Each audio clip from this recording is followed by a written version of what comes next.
U.S. Secretary of State Antony Blinken is making an unannounced visit to Afghanistan. He's meeting with the country's president to discuss the plan to withdraw U.S. troops before September 11th. Also new overnight, Australia is following suit with plans to withdraw its 80 remaining troops. President Biden says the coalition has achieved its goals. We went to Afghanistan because of a horrific attack that happened 20 years ago. That cannot explain why we should remain there in 2021. We cannot continue the cycle of extending or expanding our military presence in Afghanistan, hoping to create ideal conditions for the withdrawal and expecting a different result. President Biden says the U.S. has accomplished its main objectives in Afghanistan, degrading al-Qaeda and killing bin Laden. But the U.S. intelligence community is concerned about what might happen next.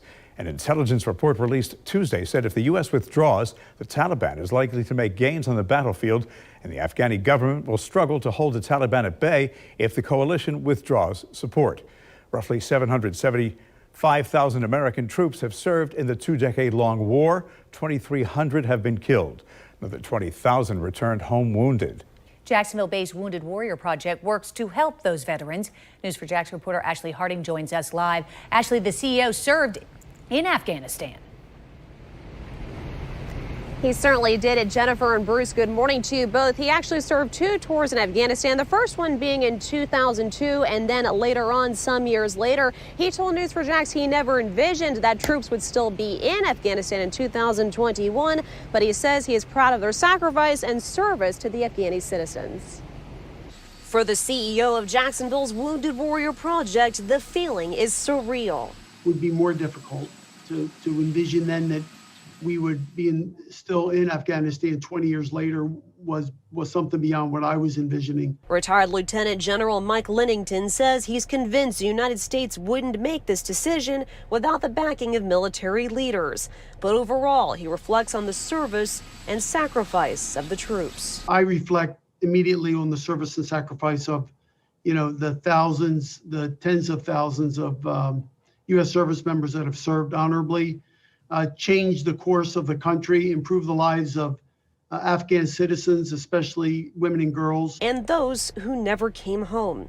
Sergeant Bradley Crows was a 1st Battalion Ranger in the United States Army. He was killed in action fighting in what's known as the Battle of Roberts Ridge in March 2002. He was just 22 years old. News4Jax spoke to his father, Ricky, who lives in Clay County. He himself is a Navy veteran and has mixed feelings. I am deathly afraid that in 5 or 6 years, we're going to be back there again with another 150,000 troops, and we'll have to go through the entire thing again.